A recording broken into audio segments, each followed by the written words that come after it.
Hello, welcome pen friends.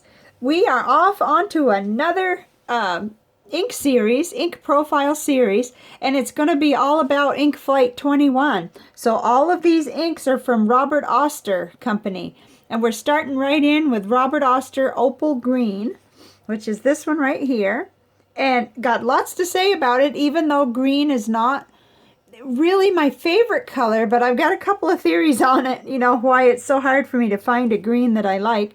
And so we'll just dive right in then. The first thing I'd like to do though is go ahead and put it into the water test so we can have that going. So there's that. Okay. We'll have that working while I'm talking. All right. And then from the last series, from the last of the Chris's Choice series, this is the results from the bath test.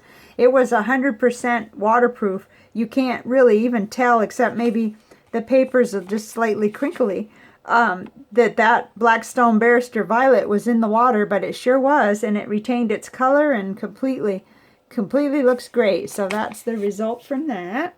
Okay, so this is our panel to show everything, but this is our ink for today, and it's quite interesting what it does in all circumstances. So let's get right into here. This is the Rhodia Gold book that I start out in. This is our launching page here. Oh, and this is the index card. I found out you could get these at Walmart, and I guess, you know, I thought that all of these index cards I was getting were so cheap, but this basic brand is so good that pen friend Benu had shared with me. So there's just my little scribbles about the ink, and also to see how it did on there. But this will be our spread that we'll fill in as we go here. So here's today, Opal Green, and I like to save these that the Ink Flight sends because they do have good information on them about what was in the box and everything. And in the little paper here, it says, Opal Green, brilliant and fresh. This green is more exciting than playing Oregon Trail on your computer running DOS. I had to laugh at that. Okay, so these are inspired, 7 colors inspired by the 1980s. All right, so here we go. I left this blank because I know I'm going to have some fairly heavy bleed through the top half of that other page, so I wanted to be sure to be ready here. But here it is, and here's the little Tomoe River sample piece. And I did find out this is available at Goulet Pens, $17 for 50 ml. And the ink comes in the plastic bottles from this company too. This is actually Tranquility, one of my very favorite inks. And that's the kind of bottle it would come in for that 50 ml. And also the $1.50 will get you a 2 ml sample. And of course that's what I'm working. That's all I have in-house of this ink right now is the Ink Journal 2 ml sample. So I'm being real careful with it because of course it rolls around, it goes on to that Serendipity pen real easily. So my first impressions is this is a very nice ink. I do like greens in a nib that aren't too dark. I don't like it if they get too dark because then it's more, they don't show as well. And this shows really well. It's on the light side, but I think we'll see before we're through how it goes on all the papers. And I really like it. Okay, let's see. Let's go right into then the Tomoe River paper in the Cafe Note. I like to show this because it's the only place I have that shows what's going on with it, you know, where you can get it and stuff. I mean, you can also get them on Amazon, but this is really nice because it has so many pages and it's thin paper, that Tomoe River. So I thought it looked really nice on here. Definitely real readable and nice and green without being too dark or too bright or anything like that, which I actually like bright green, and we'll look at a picture that kind of shows my favorite green here before we're through. But so this is just my notes, but I don't want to get off topic so early like I did yesterday. Anyway, I like how it looks. I see some shading, not dramatic really on here, but definitely you see that interest in it.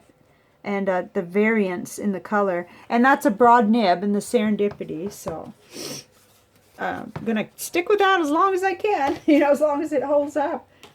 So let's get on to these papers. I didn't do an envelope this time. I'm not thinking that's really going to show me a whole lot at this point, but this is Tomoe River paper, and there it is on that. I see shading and everything, and I thought it looked real good. It would make a nice letter, you know, letter writing ink. And then here on Leuchtturm, same thing. It looked really good, and I always like to double track, make sure it didn't bleed through. No, it didn't bleed through on there in a broad nib, so that's really good news. I have a bullet journal running at all times with that Leuchtturm paper. At least at this point, I'm still sticking with that. And here's Clairefontaine 90 gram paper, where we start the ink flight here. I hate to waste this paper, so definitely going to go front and back with this kind of stuff. That's just how I do it. But I thought it looked good on there. I see more shading on the Clairefontaine, probably because it sits on top of that paper. It's water, you know, ink resistant paper. And here we are on Rhodia dot pad. Same thing there. I thought it looked quite well. Really good shading and nice on there. Okay, and then let's see, we'll keep that handy. We go over onto CVS caliber paper, and still getting a nice green. It looks good. It's lighter, but not by a whole lot. But let's see if we can. Yeah, you can actually see that. I think that it is lighter, but it's not like a dramatic drop in color onto the CVS. And here we go with Office Depot College Rule notebook. And it looked nice and bold on there. All the inks seem to look really nice on this. I like this paper because I'm generally writing with my medium nibs on this paper, and it helps them. In other words, the ink shows off real good on here. But there was no bleed through. I thought there would be, but there wasn't. So that's good. Very good. Okay, now on to the fun stuff.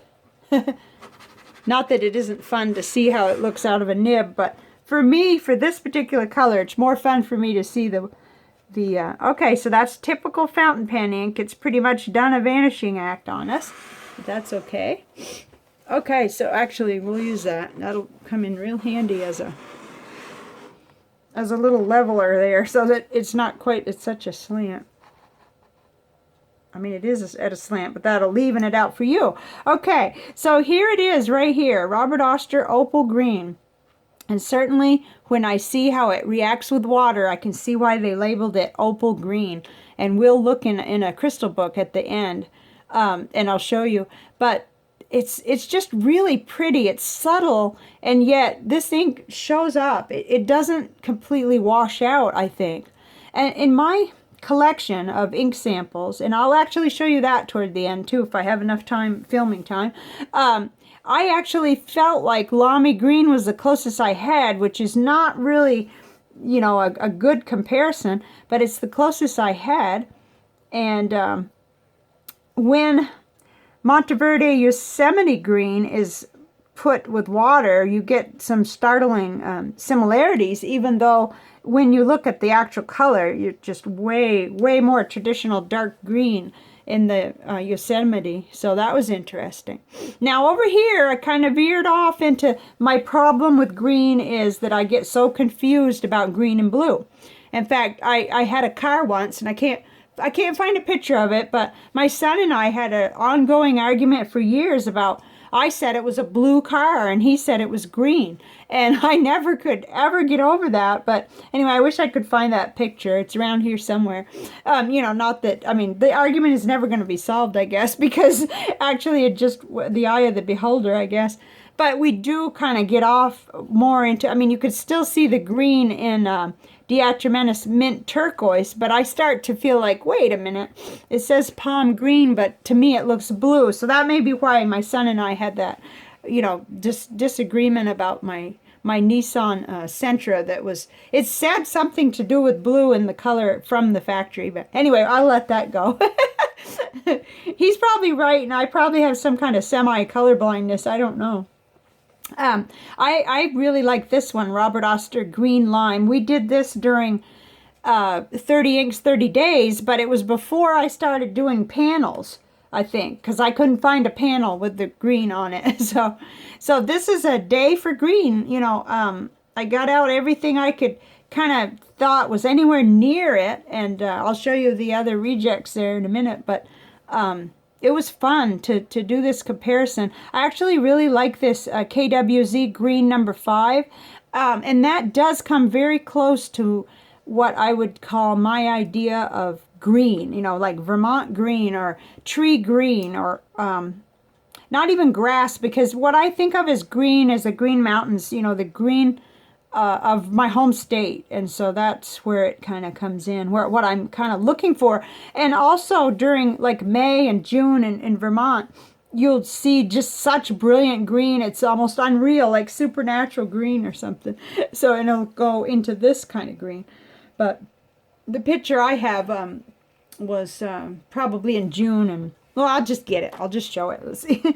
Why wait, right?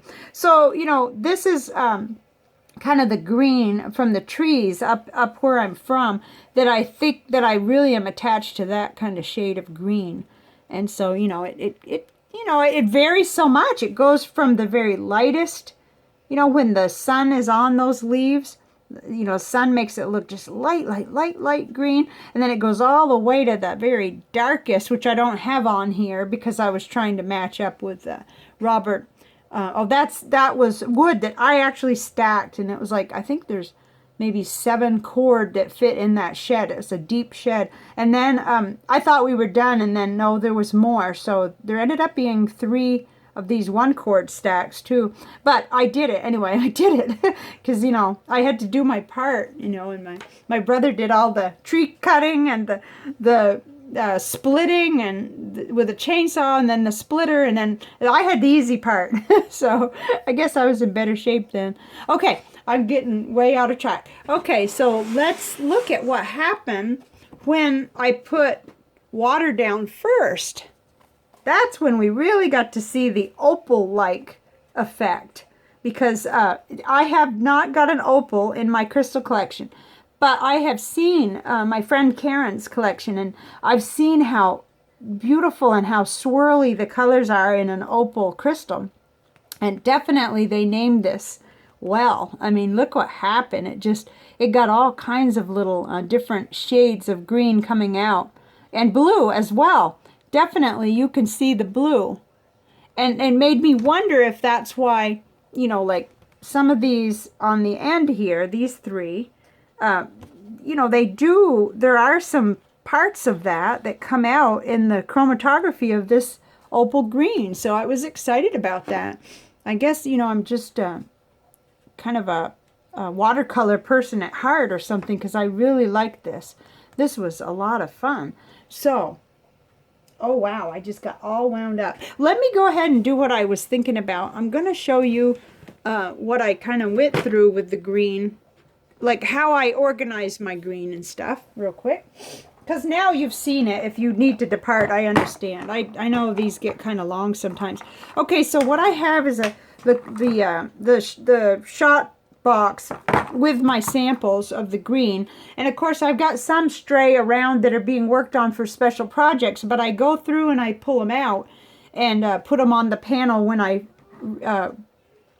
check for what will go on the panel. But I have quite a few, but you know, I've got a lot of them that are sort of like jade, which didn't look like it was going to come anywhere close, and these darker classic green, let's see, safari, where it looks real, definitely nothing to do with that other color. So what I do is go through these and try to see, you know, just kind of match up and see what's going on. Now I've got a few ink vials of samples that are not swatched yet, so that's priority number 1 for today, even before I do the panel for the next video, because I need to know if I've got something sitting right here that would compare better. So I've got maybe 15 to do onto the little swatches. But see, and I thought this one was gonna Sea of Tranquility, but I didn't like how it got on the panel, but it didn't quite you know, have a good comparison. But I just thought I'd give you a little window into what kind of goes into figuring out what might make it on the panel. And sometimes I wonder, you know, what was going on in my mind. But so I have a lot of greens, but I'm not really comfortable with green. Green is a difficult color for me. And I just kind of discovered something that might explain that. So I'm going to put this away. And yeah, we're going like off topic now. We're going into crystals and chakras. So it'd be a good time to go if you are really not into that. But let me just show you so that you'll know that for the next video, we're on to Robert Oster Whisper Red. Let me get the panel so you can see that nice and close. So this will be the next one. This will be for, I don't want to say tomorrow because something could go haywire around here real easily. So, but it'll be the next one in this series anyway. So there we go. So to go way off topic, let's look at how this makes me think of opal, and I can understand why they named it. Because you get all these really soft colors. Let's see if you get all this little swirl, and there's even green in that one. So, you know, that's what happened whenever I did the water first onto the paper, and then just a little dot of the ink of the Robert Oster Opal Green. So I thought it would be kind of cool to look at opal. It says, prized for luminescent play of light that flashes within them, called diffraction. Opals are highly valued as a gemstone and a healing stone. However, because they lack a crystalline structure, opals aren't technically crystals. Opals are soft with a high water content, which makes them particularly delicate. Never cleanse an opal in water or salt. Origin, Australia. Okay, that's one anyway. Canada, Great Britain, and Mexico. So Australia is where this ink comes from, Robert Oster Opal Green. And it's an amplifying energy as a crystal. You know, this is on my list, but opals are very expensive, and they tend to be, well, put in jewelry, and I'm not too sure about this. This would have to be like an anniversary gift or Christmas, which I already have the octopus ink pen roll for Christmas, so oh boy, I'm bad. Okay, so then it kind of talks about the different colors. It doesn't mention, yeah, it does mention green. Black, blue, colorless, green. I didn't think it mentioned green, but you can see the green in this specimen here. Helps with creativity, inspiration, connection to the divine and higher self, facilitating the flow of transformation, assisting in moving easily through obstacles, improving memory. Okay, so a really nice crystal. I mean, that's the ones that I saw at the crystal class I took were just beautiful. Beautiful, beautiful. And they were small, you know, because it's a gemstone, so they're expensive. But then I found this little, I went back to see, well, which chakra does green associate with, because I'm still new to this and I couldn't remember. I thought it might be the heart chakra, and it is. It's the heart chakra that's connected with the color green. Now, it says that if your heart chakra could be imbalanced, it would kind of come across as disconnection from people we love, or love for ourselves, love for the earth, problems in relationships, and lose hope. Okay, so I have one area in my life that's just so difficult, you know, and I can't seem to make it change, you know. And that, I thought, well, I wonder if that's one of the reasons why I just sort of avoid working on this chakra, which is really idiotic because that would be the first one to work on.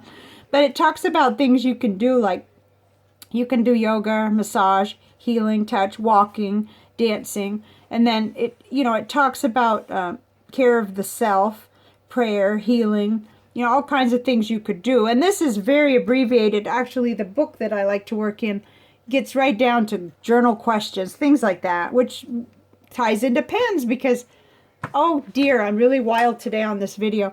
I have 2 green pens, and this is the Moon Man Mini, which I actually think would make a really good matchup, you know, for this ink. I don't know. I think it would, even though it's lighter, and so you're dealing with, but yeah, I think it'd make a really good matchup. I actually have, lean toward Robert Oster Tranquility for mine, because I'm a copycat, and someone on Instagram showed how beautiful it was in their little moon man, and that's what I did. So, and then this other pen, fountain pen I have that's green, I won in a drawing, and it's a Chilton Bostonian fountain pen with a number 6 nib. And I have run a Diamine Sherwood Green in here, and I like that. It wasn't quite as flowy as it should have been for this pen, though. And now that I have some information from a viewer on that, some videos I've watched, I kind of know that I'm going to need to find the right ink for this pen, and then I'm going to be even more happy with it. So hopefully I can work with green and finish this sample and come to appreciate green. And hopefully, I know a lot of you probably, green is your favorite color, so you're probably thinking, what is wrong with Chris that green is such a problem? It could make me homesick. A lot of things make me homesick, so that's, you know, that was used to be an issue even more when I was younger. Oh, I just couldn't even look at my pictures, but now I can, and I get home more often now, so, oh dear, okay. So next video will be Robert Oster Whisper Red. It is Sunday, so I do tend to get more chatty on Sundays. But I will see you next time. Thank you for being here, and I think this is going to be an exciting 7 days with these inks. They are really pretty. Robert Oster inks tend to flow really well and have all these incredible shading properties. So I don't think we're going to get bored. I think we're going to have a good time. So thank you very much, and I'll see you next time. Bye for now.